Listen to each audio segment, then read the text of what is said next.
afternoon, and on behalf of the Clearcut Women and Money team, it gives me enormous pleasure to welcome you today to our 4th International Women's Day event. For us at Clearcut, it's an opportunity for women to understand their relationship with money and empower them to plan for their financial future.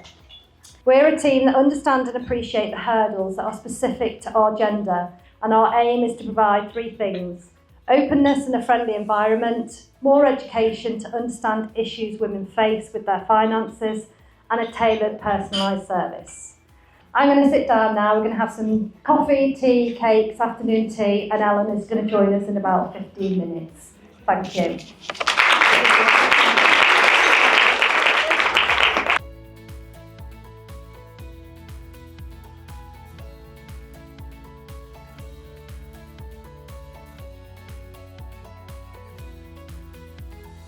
Eleanor as a renowned journalist, editor and advocate for women's voices in the media and beyond.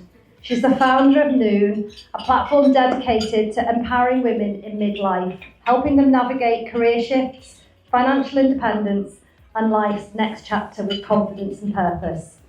But perhaps one of Eleanor's greatest contributions is giving us all a name we can truly embrace, Queenagers. I love that. Eleanor has interviewed some of the biggest names: David Cameron, Sheryl Sandberg, Harry Styles, and even the Dalai Lama. And yes, we're all a little bit jealous of that lineup. And if that wasn't enough, on the 1st of August last year, Eleanor launched her first book, Much More to Come, now a bestseller. Please join me in giving Eleanor a warm welcome. Hello everybody, what a fantastic occasion. Thanks for having me up here in beautiful Chester. It's been so lovely getting to know some of you and chatting to you today. So I felt slightly intimidated taking this stage because I hear that last year you heard from ladies who rowed across the Atlantic. Big confession, I'm not great in a boat. And the year before you had my friend Helena Morrissey, who I love, but 9 kids, kind of CEO at 36, you know, big shoes to fill. So I will do my best to not be underwhelmed. Yes, so where to begin? So I talk a lot about midlife and about what I call queenagers, because I thought that women at this point really were in need of a rebrand.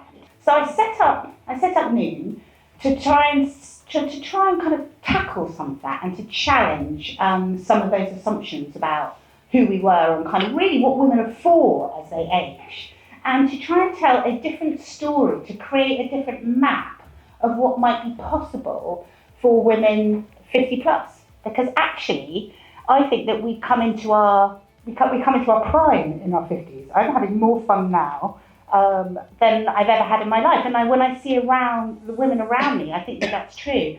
But it's not the story that we're told, in a bigger way in the culture. When we hit 50, over half of us have been through at least 5 of the following. So I'm going to ask you all to put your hand, raise a hand, everyone, put up 5 fingers, yeah? And this is what we call Queenager Bingo. Women are retiring with about 35% less in their pensions than men.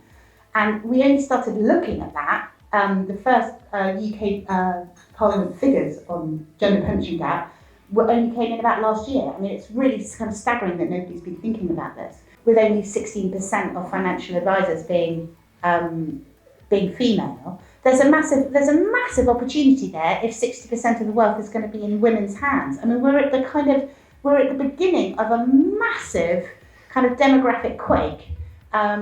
Did you know that at the moment, 2025, over half the workforce is over 50? So please join me in giving Eleanor a final round of applause. And I'd like to thank everybody for coming this afternoon and taking time out their office and their lives to join us to celebrate International Women's Day, to support women's achievements. There's many successful queenagers in the room today, and I would say support each other and bring the next generation through, either with some words of encouragement or by providing some mentorship.